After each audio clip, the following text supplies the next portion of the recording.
ఇంకో కాలర్తో మాట్లాడదాం sir. Hello అండి, నమస్కారం. టీవీ వాల్యూమ్ తగ్గించి ఇటు సందేహం అడగండి. దీర్ఘకాలిక వ్యాధితో బాధపడే వాళ్ళు ఇంకా ధ్యానం 1 గంట సేపు చేస్తున్నాం సార్. గంట నైట్ 1 గంట, తెల్లవారుజామున 1 గంట చేస్తున్నాం సార్. ఇంకా పెంచాలంటారా దీన్ని? మీకు ప్రాబ్లమ్స్ ఏమైనా ఉన్నాయండి? Problems sir. అయితే ఇది మీ ప్రశ్న క్లారిటీ లేదండి. దీర్ఘకాలిక వ్యాధులు ఉన్న వాళ్ళు ఎంతసేపు ధ్యానం చేయాలి, అంతే కదా మీ క్వశ్చన్? ఓకే ఓకే ఓకే అండి, సమాధానం విందామండి. ప్రశ్న విన్నారు సార్. సార్ ఇప్పుడు వ్యాధులు అనేవి రకరకాల స్థితిగతులు ఉంటాయి. నిజంగా చెప్పాలంటే ఈ వ్యాధి మన శరీరంకు రావడానికి ఎంత కష్టపడుతుందో తెలుసండి. ఈ ఫిజికల్ బాడీ మీద ఒకటి ఫామ్ అవ్వాలంటే కొన్ని లేయర్లు దాటుకుంటూ రావాలి.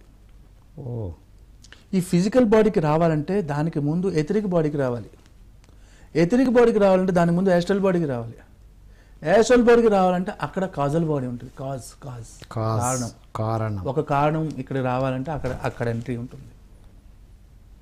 సో ఆ కారణం ఎవరిస్తాము అంటే దానికి మనమే ఒక దాని మీద ఫోకస్ పెట్టి అవతలోని డెవలప్మెంట్ మనకి నచ్చక కుళ్ళిపోతే మన గ్యాస్ట్రిక్ ప్రాబ్లమ్స్ తట్టుకోలేని పొజిషన్. మనం ఒకరి జీవితాన్ని వెళ్తున్నప్పుడు అతని యొక్క జీవితంలో మనం అడ్డుపడుతుండే మోకాలు నొప్పులు, రకరకాల సిమ్టమ్స్ ఉన్నాయండి.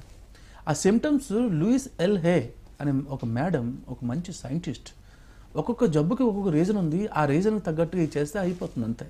ఆ విషయం తెలుసుకోండి, ఆ విషయం మీద ధ్యానం చేయండి, ఇంకా నాది లేదు అని అయిపోయింది. ఇది ఇంతసేపు అంతసేపు కాదు. జ్ఞానం అనే అగ్ని దగ్ధ కర్మాణం. మీకు ఈ జ్ఞానము అనే అగ్నిలో ఎప్పుడైతే దూకామో ఎటువంటి కర్మలైనా పోగొట్టుకుంటాము. ఎందుకు ఈ కర్మ ఎందుకు వచ్చింది? Because of this.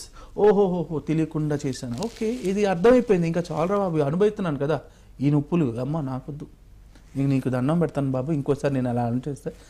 So very nice sir.